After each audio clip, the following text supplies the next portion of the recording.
Hey, good morning, class. So, our lesson for today is about understanding the z-scores. Let's have a review first. So, when we say normal distribution, it is a probability function that describes how the values of a variable are distributed. And when we say standard normal curve, we need to know or we need to remember that the mean is always zero and the standard deviation is one. Then, how we do measure the area under the normal curve? Of course, we will use the z-table. Hindi naman tayo makakakuha ng area kung wala tayong z-table. Okay. So, what is z-score ba? Okay, so z-score is a measure of relative standing, the final result of the area measured. Diba yun sa table natin before? Ayun, lahat naman nakikita nyo doon ay z-scores. The area and the standard is, 'di ba yung mga numbers between dito sa ilalim, 'di ba ito yung ating bell shape. So meron tayo dito sa ilalim sa gitna ang mean. And meron tayong positive 1, 2, 3, and dito sa kabila negative 1, negative 2, negative 3. So yun yung mga z-scores natin at yun yung mga yun ay standard deviation natin. Okay? So for today, we are going to learn the population data the z-score kapag hinahanap ay population data. Then next time naman yung for sample data. Sa ngayon, focus lang tayo sa population data.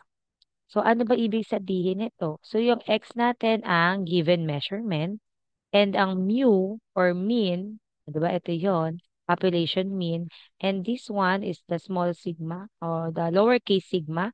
So ito ang ating population standard deviation. So ito ay sa susunod na topic pa to. Focus muna tayo sa population data. Okay, example. So given the mean mu is equal to 62 and the standard deviation is 8, find the equivalent z-scores of the following measurements.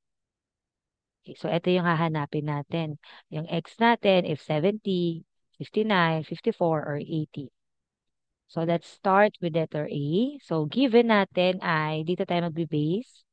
So ang mean natin ay 62, ang standard deviation natin ay 8. So ayan. And ang x natin is 70.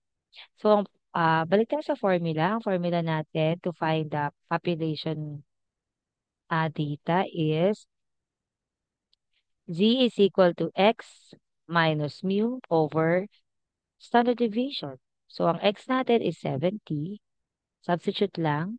Ang mu natin or ang mean natin ay 62 and ang standard deviation natin ay 8. So, 70 minus 62 is 8. Divided by 8, the answer is 1.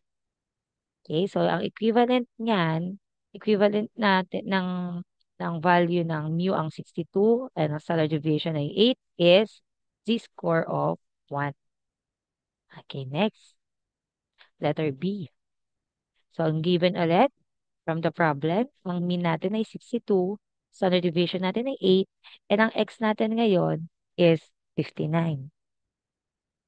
So, ito yung formula, substitute.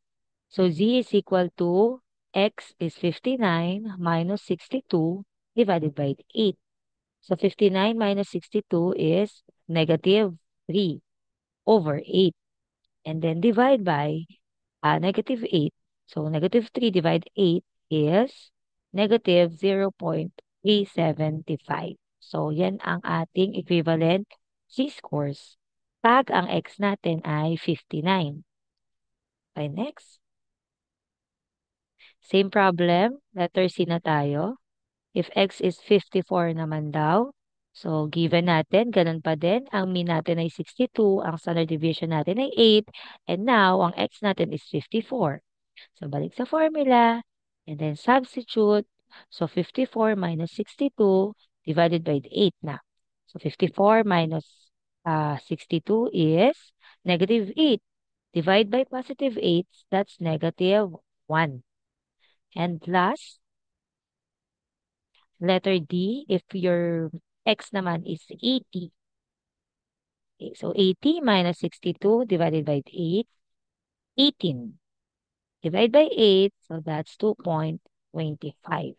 So, ganun lang siya kadali. Again, dito lang tayo magfo-focus sa formula na to na z is equal to x minus mu or minus mean divided by the standard deviation.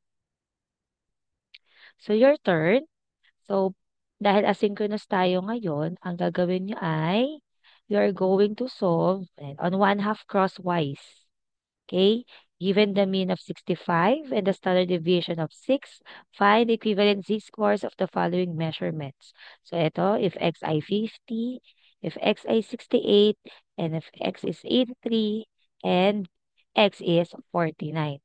Sa one-half crossways niyo siya gagawin and then kailangan complete solution, box your final answer, and then kukunin ko siya pag nag face-to-face tayo. That's all. Thank you. Bye!